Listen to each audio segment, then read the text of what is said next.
Bonjour everybody, this is Friends from France. I am so excited to finally have the time to make this video everybody has been waiting for, and it is my hairline journey. I went from having bald edges to having a full hairline, and I'm going to share the whole story in this video today. Stay tuned.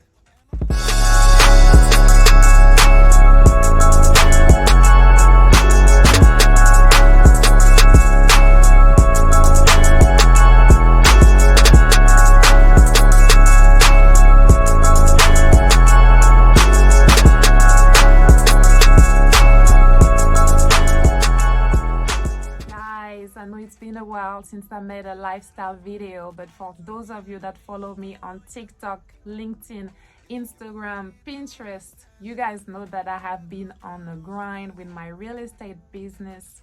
Things have been picking up for me since the pandemic, and I'm having to do all these things that are keeping me busy. I'm so grateful for it, and I'm so excited to finally have this. I don't know how long this video is going to be. I'm so excited to have this time to share this journey with you, because I always get text messages on my phone from my personal friends. I've been getting messages on Instagram since I made that one reel, and I'm trying to get back to everybody, but I think it's definitely going to be more beneficial for everyone that I finally make this video and you guys can share as needed. I know a lot of women can relate, men and women actually. I know a lot of people can relate to having balding edges, and it was really important for me to make this video right here, right now. So without further ado, let's continue. So how did I get here? How did I get to the point where I absolutely needed a hair transplant? So for those of you that follow me for a while, you know my background story.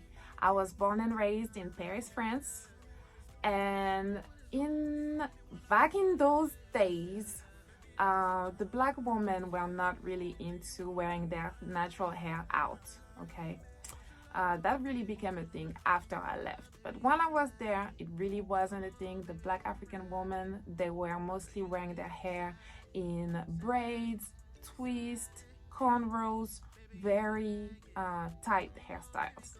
And another thing is, I remember my stepmom did not want us to leave anything out, so every little hairs in the front, they were all up in braids. And with time, all that traction kept damaging my hairline to the point where the follicles died. Throughout this video, I'm going to share some photos of what my hairlines looked at different stages of my life. When I was 16, you'll see this photo here where I have my hair in a side puff. That's like my signature hairstyle. My hairline was a little bit alright then, but as the years went by, you will notice the thinning. And you know what, guys? I didn't really notice that it was thinning until I moved to the US. I came here looking very beautiful with some twists that had took like 3 days to do. They were layered. I'll post a picture here. It was gorgeous. And when I finally took it out, I noticed that my hairline wasn't really strong. And that's one thing I wasn't really conscious of until I moved here, and I guess started looking at American girls and what their hairlines look like. They were very fuller, much fuller than what I had.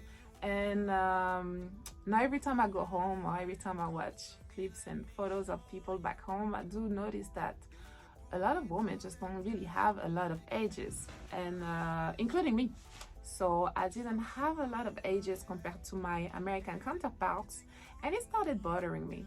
Yeah, it started creating some insecurity, and I really did my best to camouflage it over the years, which takes us to part 2. What all I did to camouflage. Listen, guys, the real question is, what did I not do? Because Miss Friends here, she did it all.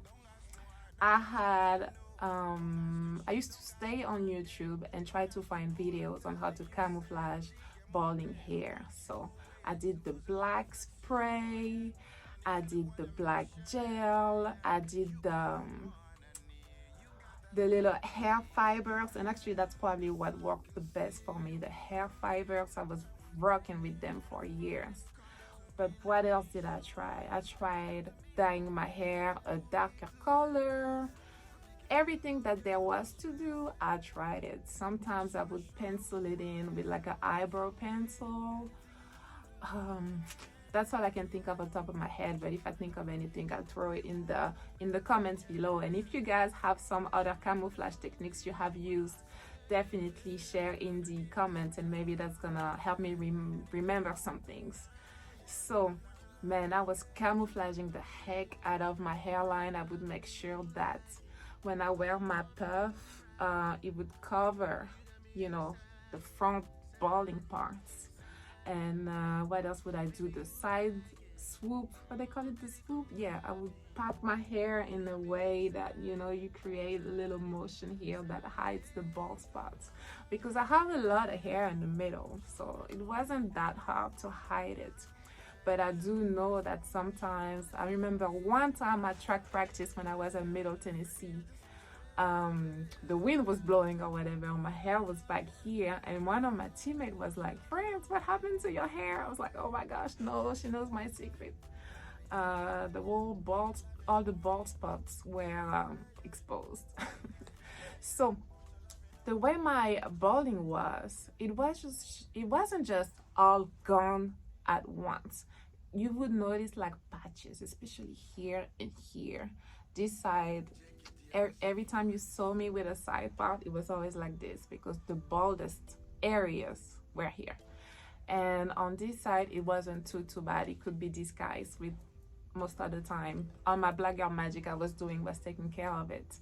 So once I came to the US, I wore my hair out a whole lot more, and I was concerned about my edges a whole lot more. After college and after using all my Black Girl Magic, I ended up moving to South Florida, which is where I live now. Once I got here, I had just had my baby. My hair was thriving, nice and full, hadn't shed in months. That was probably the most beautiful my hair had ever been. But maybe not right away, but about a year later, I started noticing that my hair was shedding again, and it was shedding really bad in the front. From there, I started doing injections. I went to the dermatologist, and I had asked them, "Is there anything you guys can do for my hairline, because this sister here needs a lot of help?" So they had started shooting me, I think it was biotin injections. They were shooting me, I think they were shooting me every 6 weeks for like 6 months. And something crazy happened, guys. I was with this one lady, I do not remember her name. I was with this one lady for a while, and for one appointment I scheduled, she wasn't available. So they put me with another doctor, a gentleman. And he was like, "So why exactly are we doing these injections? Like, what is it that you have?" I was like, "You know what? I don't know." I had asked her if there is anything that can be done for my edges, and she had recommended these injections, and turns out that they were covered by my insurance I had at the time, and we just kind of went for it. And he was like, "Yeah, but why do we keep doing this if there is no results?" And we started looking at my photos, my before and afters. You know, I wanted it to work so much that I thought I was getting some progress. But once we did all the befores and afters, we quickly came to the realization that there wasn't any progress. Like, these little shots weren't doing anything for me but making me sort of feel good, and really I didn't have any good results. So from that appointment, he told me, "Let's do a biopsy and see what the results tell us." So he cut a little bit of my scalp, sent it to some labs, and we got the results, and it turns out that I had traction alopecia. But really, I feel like I didn't even need a biopsy to tell me that. It was quite obvious that I had traction alopecia from doing all these tight hairstyles when I was younger. One thing I didn't mention in part one on how did I get here, very important. Besides doing the tight hairstyles and letting everybody and anybody do my hair, a big factor of how I started balding is self-sabotage, not properly removing my braids. I don't have a lot of patience. So when it came to the braids, you know, you cut, you unbraid, and sometimes you get to that knot at the top. And I would just pull on it, tug on it, and that did not help me out, not one bit. And really, it wasn't until more recently that I learned from my mentee from the Big Brother Big Sister program that you're supposed to put conditioner on it to loosen it up. And I was like, oh my gosh, you are such a genius. And yeah, I had just sabotaged my hair all of these times because I probably braided my hair like hundreds of times. And every time it came to taking it down, I was just like this.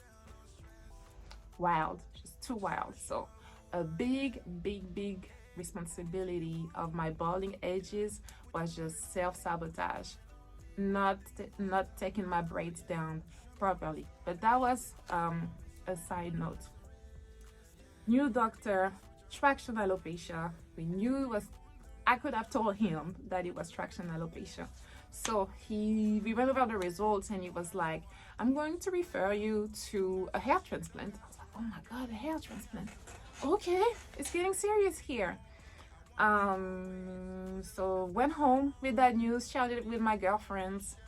One of my best friends started really looking into it. She's an investigator. Shout out to her. I'm sure she'll recognize herself here. She started investigating. We started contemplating options of flying to Europe, to Turkey, to be specific, and getting it done there. And then she found this one place, 44 miles from me, that specializes in Black women. It looks like from their website, if I remember properly, that 80% of their clientele is women of colors. So we looked at the reviews, we looked at their websites, checked out their Instagram, and I was like, you know what, I'm gonna sign up. Signed up, and so this is how the process went. We are going to part 3 here. Signed up. The very first step was to schedule a free consultation. Did the free consultation. I remember I was in my car when the gentleman called me, one of the surgeons called me, and we just kind of went over my story. I showed him over the video what my hairline looked like. They already had photos, but I still showed him live what it looks like. So the surgeon thought I would be a good candidate for the procedure. After looking at my hairline on the video chat, he was like, yeah, friends, I think we can really help you with your hair goals. So I was like, yay. 2-3 weeks later, I was at their clinic. I drove myself there to Fort Lauderdale. It's only like 50 minutes from West Palm Beach anyways. Got on I-95, drove there. Once I got there, took the elevator up. The staff was very friendly and welcoming. They gave me drinks, snacks. Later, they even gave me lunch. Everybody was just there. I think I was the only one in that morning, and they were all there just for me. I felt so special. So we went into Dr. Siegel's office. First, we took photos, before photos, you know, so we can have before and after photos. What else? One thing I can probably mention here is the price. How much did I pay for this? My price was $8,000. It really depends on how much follicles you're gonna be needing. Okay, I needed a lot, clearly, so mine was $8,000, and they have a payment plan. I had paid mine, I think I had paid it before I showed up. By the time I got there, I just had to do it. So sat in Dr. Siegel's office, took the photos. First he shaved the front, and then he shaved the donor area, because the way this works is that they cut a piece of my scalp here, and then from it was like a strip. From the strip, they extracted the follicles, and then Dr. Siegel made some incisions to the front, and then they plugged in the follicles. Don't worry, guys, they had numbed me. They numbed me. It was a whole team. They were like, they numbed me down so I didn't feel a thing. Not from The cutting back here, I didn't feel it, and from them implanting the follicles in the front, and from him cutting too, I didn't feel anything. And it didn't take long. I was able to watch a full Lifetime movie, the one with Taraji P. Henson, when she loses her child, he gets kidnapped and goes somewhere overseas, and she's trying to get him back. We watched that movie, and by the time the movie was done, the procedure was done, I just stuck around. They wanted me to stick around to make sure, I don't get dizzy or whatnot. So I stuck around. I ate lunch. We hung out, and they sent me on my way. They sent me on my way with a care package. I had a neck pillow because they were like, when you sleep, you gotta sleep like this. Don't be moving to the point where your follicles are like, at risk, basically. So I slept like this. It was so uncomfortable, but so worth it. I think it was only hard for me to sleep for like 2-3 days, then it got a lot better. One of my girlfriends came down to help me wash my hair. I think anyways, the care package comes with instructions, and at some point I had to like wash my hair.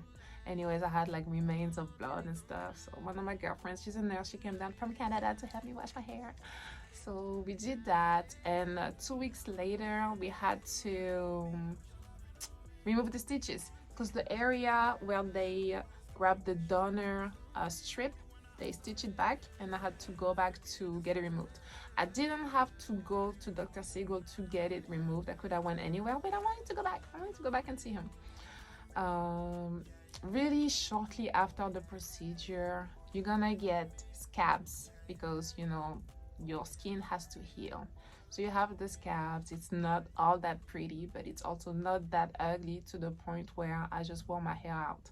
I wasn't supposed to wear wigs, I think, for a couple of weeks. So I just wore my hair out, and anyone that asked, I had told them, hey, I just got a hair transplant. That's why it looks kind of funny in the front, but nobody really cares. So what else is worth mentioning? I think that's it, guys. I think that's it on my hair journey. I am so happy I got it done because, to be honest with y'all, when I really started noticing that I was losing my hair, I was just kind of losing some confidence with it, It was just like hair gone, confidence gone, hair gone, confidence gone. So I'm just so happy to have it all back, and it's my hair, It's not like I got somebody's hair and shoved it on my head. When I went back for my 1-year anniversary, I was telling Dr. Siegel, now I can wear wigs because I want to, not because I'm trying to hide something, So it's just freeing. It was a freeing experience. I'm so happy I did it. I have no regrets. The little 3 days of discomfort were very, very much worth it. This year, I think I only got my hair braided 2 times. The rest of the year, I just wore my natural hair out, and I'm so proud of it. You gotta have your little afro. So guys, that is it for my video. If you have any questions, leave them in the comment box. You can most definitely send me a message on Instagram, but keep in mind that if I'm not already following you, the incoming messages, they get filters, and it might be a while before I get to it. They don't come directly. They go somewhere, and I have to go to my unwanted messages to see if I have anybody that tried to reach out. Another way to easily get in touch with me is just shoot me a text in my on my business number, and I will text you back. Alright guys, that is it for my video. I hope you enjoyed it, and I hope you found it valuable. Give me a thumbs up, subscribe, find me on social media. Let's connect. Bye.